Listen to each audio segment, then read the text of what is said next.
The Delphi murders, one of the most baffling true crime cases in recent history, has left investigators and the public alike searching for answers. In this video, we dive into the events surrounding the tragic deaths of two young girls in Delphi, Indiana, and explore the many unanswered questions that still haunt this small town.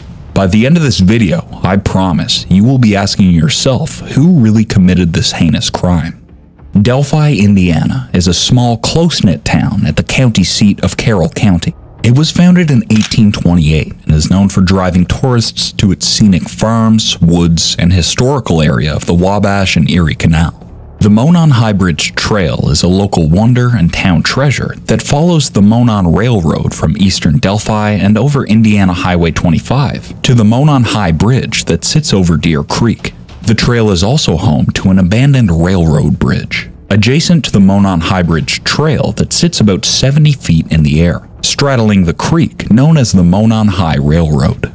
Though the railroad bridge is supposed to be off limits to the public due to its lack of railings and rotting and missing ties, many locals, particularly children, visit the bridge regularly. Perhaps the idea of trespassing and danger entices individuals to visit the deteriorating bridge that leads to nowhere. But for young teenagers Abby and Libby, the bridge would lead to their sudden and shocking departure from life. Abigail Joyce Williams was born on June 23, 2003 to mother Anna M. Williams.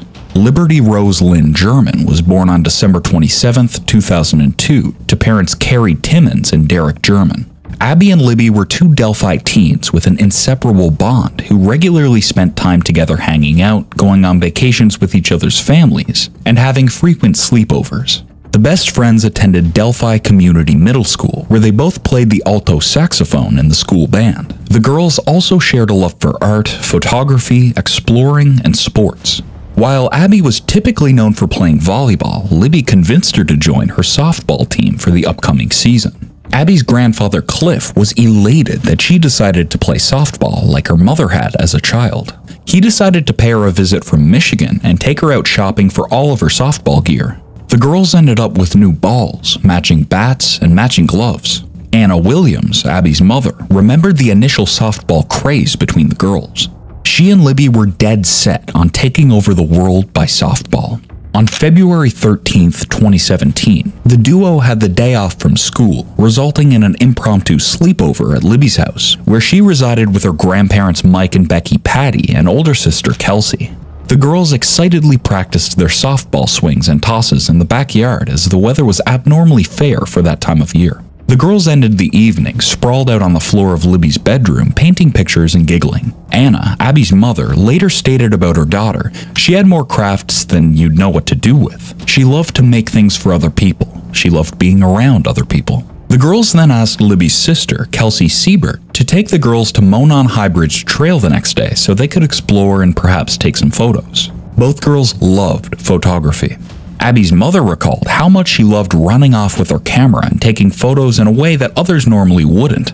I do have pictures when she was little, and our friend had a beautiful garden, and I let her take it. It occurred to me how much, at 1.5 feet shorter, how different she did see things. Libby's eye for details was also admirable. Her main focuses in photography were nature, friends, family, and on that earth-shattering day, her keen eye and explorer instincts would give investigators the key pieces of evidence and a timeline of events that would crown her a hero in the girls' final moments. As planned, Kelsey took the girls to the Monon High Bridge Trail around 1:35 p.m. on February 13, 2017.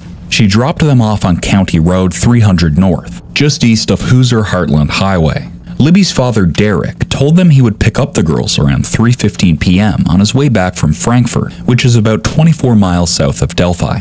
At 2:07 p.m., Libby posted a photo of Abby walking on the Monon High Railroad on her Snapchat, but no other posts were made after that. Derek began calling Libby at 3:11 p.m. to inform her that he was there to pick them up, but she did not answer the phone nor show up to their meeting spot. Getting worried, he called Kelsey, who left her boyfriend's house to see if she could help find the girls. "We thought they were out in the woods," Kelsey later testified. They notified police of the missing girls at 5:30 p.m., and family members, along with a search party, immediately started canvassing the trail and woods. Originally, family and police speculated the girls got lost in the woods, or even worse, fell off of the Monon High Railroad and were hurt somewhere. However, as nightfall came and there was still no sign of the teenagers, speculations of a possible abduction came to the forefront of everyone's minds. The search ceased around 1:30 a.m. and would resume at daybreak on February 14, 2017. Around noon, approximately half of a mile from the Monon High Railroad, on the northern bank of Deer Creek, someone in the search party came across the girls' dead bodies in a bowl-shaped ditch. Abigail Williams was only 13 years old, and Liberty Williams had just recently turned 14 years old. The superintendent of Indiana State Police, Doug Carter, stated, "I can close my eyes and I can see them laughing and joking and cutting up like two young girls do, probably. And then their world's about to change. Man, and then what occurred right down there is just beyond evil, beyond what you can impart the human mind to understand. Words tend to escape during these periods of time. I've only had a couple of other situations in my lifetime when I'm able to stand before you and say that. Why Libby? Why Abby? Why Delphi?" This is a classic example and a clear example that evil lives amongst us. In later trials, it would be revealed that the girls had their throats cut. Both had lacerations to the throat. Both had a substantial amount of blood on their person and underneath, testified Detective Darren Giancola.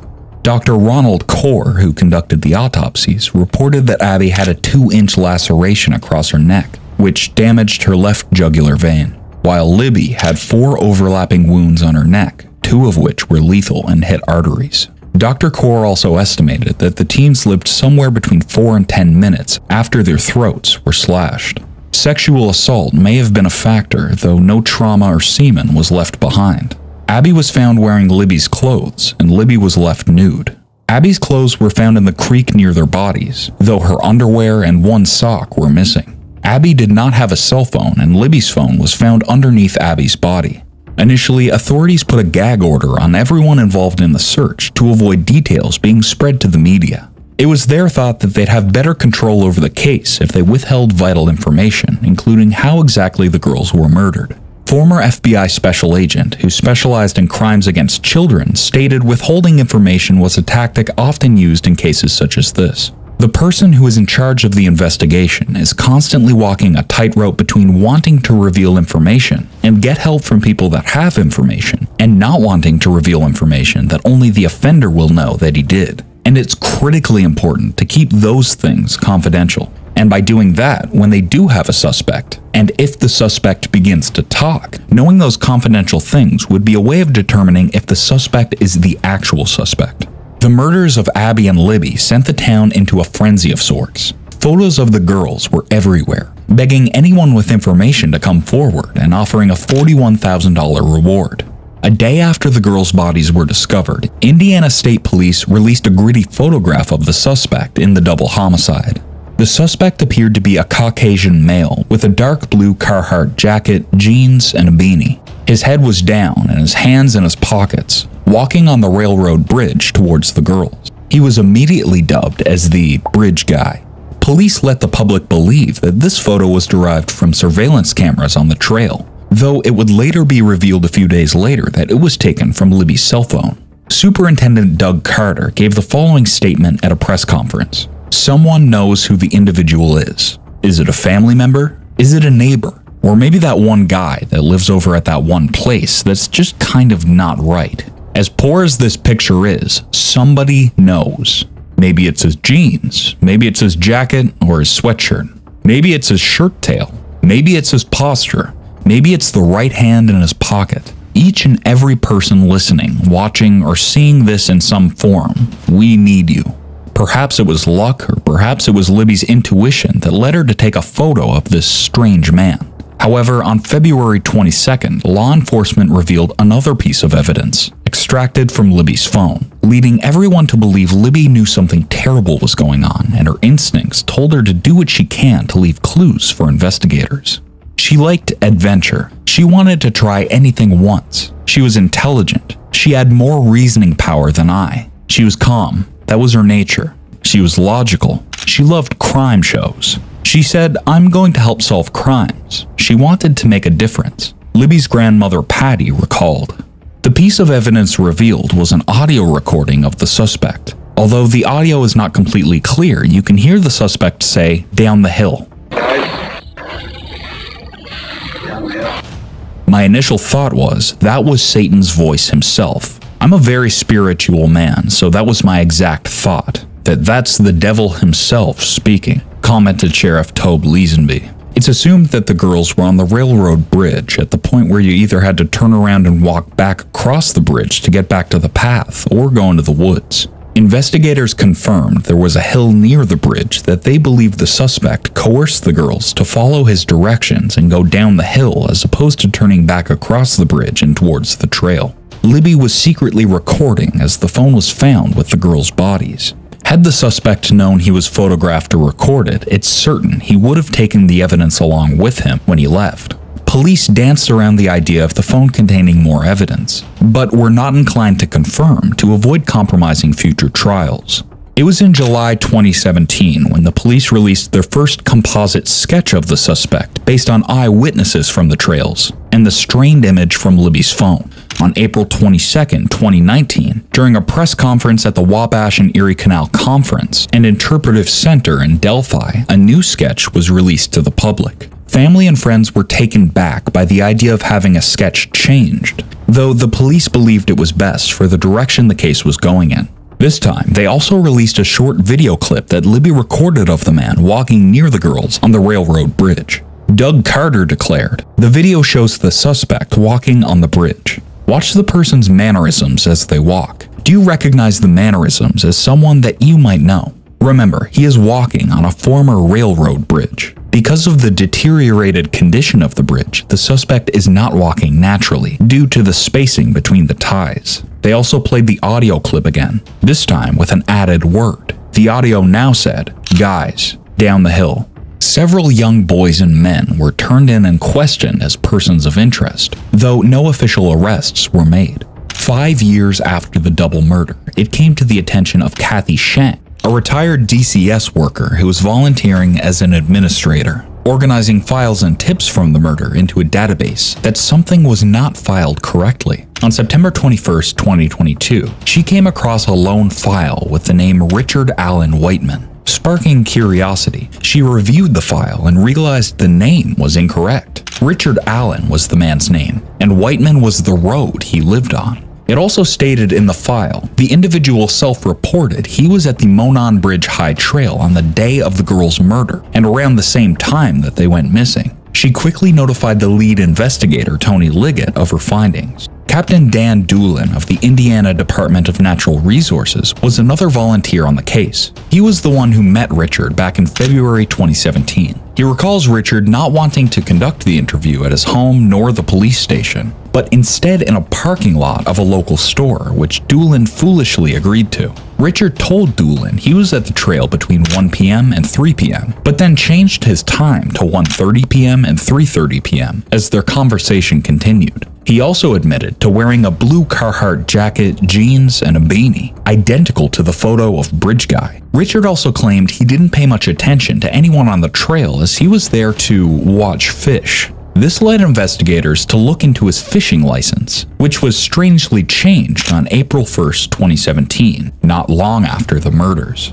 Richard had changed his height from 5'4" to 5'6", as well as his weight, raising questions. After some further investigation, just 5 weeks after Kathy Shank reported the misfiled report to Tony Liggett, Richard Allen was arrested and charged with 2 counts of murder and 2 counts of felony murder, and was now facing a prison sentence of 130 years. He was held at a maximum security prison while he awaited trial. All documents from the murder and arrest were sealed under a gag order, prohibiting law enforcement, court personnel, coroners, and family members from revealing anything at all to the public until the time of trial. Richard Allen seemed like a normal guy to many. He worked as a pharmacist at the local CVS pharmacy, was married to a woman named Kathy, and the couple had an adult daughter, Brittany. Owner of local JC's Bar and Grill, Bob Matlock, stated he was shocked by the news of his arrest. Richard and his wife came in 3 to 4 times a week, laughed with other regulars, partook in the occasional somber conversation about what happened to the teens and how awful it must have been for their families.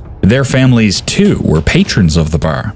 Bob Matlock also had the 2 composite sketches of the suspect at his bar. It wasn't until after Richard's arrest that people pointed out a photo of Richard posted on his Facebook eerily smiling while standing next to the sketches. Trial was set to begin in January 2024, but was postponed to October 14, 2024. With the trial now in full swing, more information has been revealed about the tragic death of the 2 young girls. It is alleged that more audio captured on Libby's phone alluded to her mentioning a gun before the suspect ordered them down the hill. Investigators found a .40 caliber unspent round near the body of the girls, which matched a gun found in Richard's home in a keepsake box on his dresser while conducting their search. They also seized several knives, including a Bowie knife that is said to be the murder weapon, and more than 10 phones, though the phone he owned back in 2017 was missing among the bunch. When the state trooper let Richard know he could report any damages made in his home during the search and it would be repaired, he replied, "Why bother? It's all over."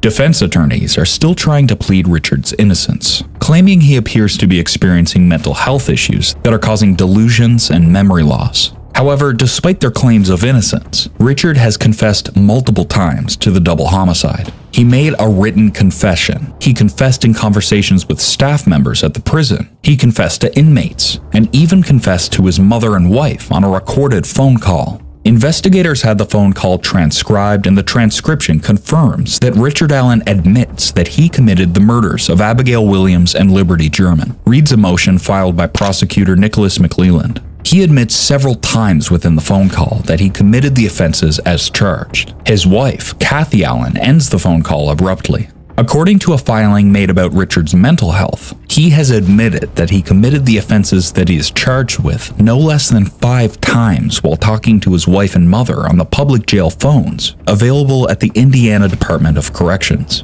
While the case is still ongoing and evidence is still being brought forth, locals of Delphi have mixed feelings and opinions about whether or not they have the right man. Some are not convinced, calling prosecutors' evidence theories and guesswork. Others believe that they have the right man, because why else would he confess even when he believed no one was listening? Will we find out what really happened on February 13th, 2017 to Abigail Joyce Williams and Liberty Rose Lynn German? Will the best friends receive proper justice? Only time will tell as the trial continues into one of Delphi, Indiana's most tragic homicide cases. We can only hope that the right man is persecuted under the fullest extent of the law. Though the verdict won't bring these girls back, the town has made its point to celebrate and commemorate their lives by creating a nonprofit organization called LNA Park Foundation. In 2020, the foundation received the NBA All-Star 2021 Legacy Grant in hopes of completing Abby and Libby Memorial Park, which will be home to an amphitheater, 3 baseball and softball fields, picnic shelters, 2 playgrounds, and a 20-acre walking trail. The Delphi Community Middle School also recognized the girls and renamed the school's library the Abby and Libby Memorial Library. May they both rest in peace.